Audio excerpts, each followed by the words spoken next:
All right, another loss for the Cleveland Browns comes to no surprise to anyone. Most of us probably believe Buffalo Bills are going to beat the Cleveland Browns. Now, head coach took the podium, and he has some things to say. Like, they were able to stifle Shedeur in this offense after that opening script, and he took the podium and addressed what they did to lock down 12 and to force a couple turnovers. He's brutally honest in this post game. Welcome to Keep the Vision. Make sure you like, comment, subscribe, share the channel, hit that bell notification, and hype the video. Let's get right into what Bills head coach had to say. Had a couple guys, James Cook, another 100-yard effort. Obviously not just one guy in terms of when that happens, but he's having a great season, ninth, I believe, of the season.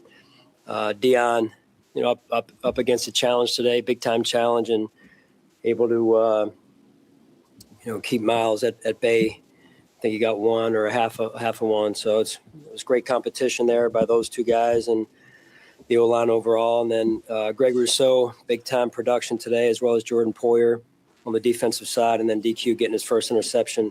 Thought the stops in the second half, in particular the fourth quarter, were big for the defense. 2 takeaways overall for the game, leading to 9 points by the offense. So offensively, I thought we started well.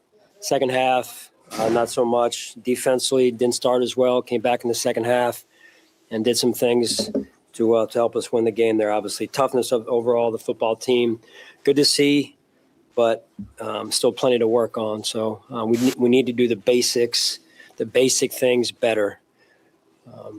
You asked me what that is. I'll start with basic fundamentals, and then it'll go into executing, the plays, the scheme, what have you. So. But all in all, good to get a win. We'll take it, and we've got a lot of work to do as we move forward this week. Can you talk about Greg Rousseau's performance? He pretty much that fourth quarter, he kind of dominated. Yeah, that was huge. We needed that from Greg. Yeah. You know who he was lined up in across? Number 68 for the Browns, a bum. We believe that he can do that. He can impact the game. So it's good to see him get back in that mindset. The grounding call was huge, forcing that late in the game, backing them up, and then being able to win the game in 4 minutes on the offensive side. The play to Jackson Halls was critical for us right there. Jax did a great job, Josh as well, and then getting the quarterback sneak to end it pretty much. You had said a few weeks ago, Sean, somebody asked you about Greg and his season, because it had been a little bit frustrating. Yeah. Do you think, today, obviously, but have you seen something come around with him? Well, it's not that he hasn't been trying. He's been giving great effort. Greg's built that way. He's a very conscientious young man. I think, when you just go back and look at it, hey, we felt like we had a chance to get after their O-line a little bit today. They've got some guys out. But having said that, it takes, the physicality in one's rush. And it takes all 4 guys to do that as well. So, but his production today was certainly significant and needed and felt, as you saw it down the stretch there. Coach, I know you're not going to be satisfied with your run defense today, but for the second straight week, your defense is coming up with critical plays, critical moments. What does that signify to you when you see your defense when they have to make a play? Yeah. Well, it's like Greg. Sal asked about Greg. Those are big-time plays that Greg made for us, and we need that every week.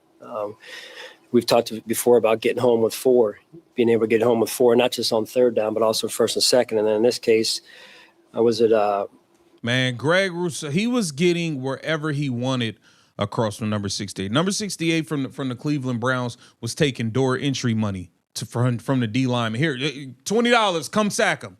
$20, you get in. That's what the offensive lineman for the Browns was doing. They went for it on fourth down. We were able to, get off the field there, get the ball to our offense and scoring position.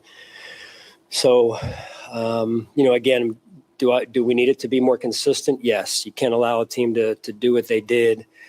So we're continuing to push. We got to continue to push to give ourselves a chance to win the game. And the turnovers, the takeaways have been big for us as well. So in addition to the adjustments by the staff in the fourth quarter in particular, and the guys showed up and they made the plays they needed to make. The touchdown run by James in the first half, the first 2 was phenomenal individual effort. Just how big was his efforts? You talk about when he was reaching. Did he reach on that one? The long one. Oh, the long one. Yeah. Both good. The long one, Yeah. Especially. Yeah. I mean, we knew we were going to have to be able to run the football. If you drop back and throw it every player too much, right? Against Miles, he's gonna win some of those. So we felt like we had to be able to run the football, be two-dimensional, and usually when you have a run like that, the big one you're talking about, Jay, you've got wide receivers blocking down the field, which is a good thing for us as well. Something we pride ourselves in. Well, I mean, this Buffalo Bills offense was able to run all over this Cleveland Browns defense. It kind of looked like in that first half, I was looking like, yo, these dudes quit on the season already. Like they don't want to tackle. They can't stop the run. Third down, coach, on offense. What made it so tricky today? Well, I thought in the first half we were doing a good job of winning first down. We only, I believe, had 2 third downs in the first half. So we were doing what we intended to do in the first half. In the second half, we ended up with 3 for 8, I believe it was. So too many third and longs. I think the average I have it down is 7 yards. So we go from almost no third downs to a handful or more, and then they're not shorter third downs or longer third downs. So again, when you face a great pass rushing unit like this, it makes it hard to convert in those windows. John, you obviously wins the win. The wide receivers again, really good. Not that the passing game did a whole lot today, but again, another day where your wide receivers just know to block it. Yeah. They're not catching, which is kind of important. What do you need there? Well, just overall as a team, that being one area, I would say, Sal. Defensively, we've talked about that. Special teams, we had some kind of things today that didn't go the way they need to go. So, like I said, the work continues. We've got to continue to improve as a football team if we want to continue to win moving forward. So that's. Oh, make no mistake about it. Coach knows they're gonna have to play way better. They're like, this is a team, the Buffalo Bills, that have Super Bowl aspirations. They're gonna have to play much, much better football than they played today in order to beat the better teams of this league. Like, y'all barely escaped versus the Cleveland Browns, and you only escape because they got taxi drivers and Outback waiters as their offensive linemen. That's the only reason you even survived and won this game today.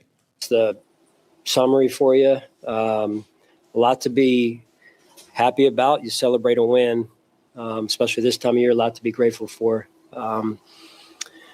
That said, there's plenty. Let's just start, listening one thing at a time of things we've got to work on. And the guys know that. It means a lot to our guys. They work hard, the staff as well. So we go back to work and trying to make sure that we improve in the areas we need to. Sean, is there any long-term concerns about Josh's foot? Is that something you're talking to the training staff yet? I don't have a follow-up yet from Nate. Josh, seems like he's in good spirits in there. We'll see as we go. I'm sure they'll have further evaluations that they'll get to me. Did you get the sense that he was impacted at all in the second half by it? Josh isn't one to lead on. If he is, he's so tough, so competitive. So it's hard to tell what's really going on inside of that heartbeat of his. He just loves being out there with his teammates. So, man, the Buffalo Bills did what they had to do to secure that victory today. This coach knows they're going to have to be a lot better, though, to beat the better teams in this league. Get down in the comments. Let me know what you think. This is Keep the Vision. Make sure you like.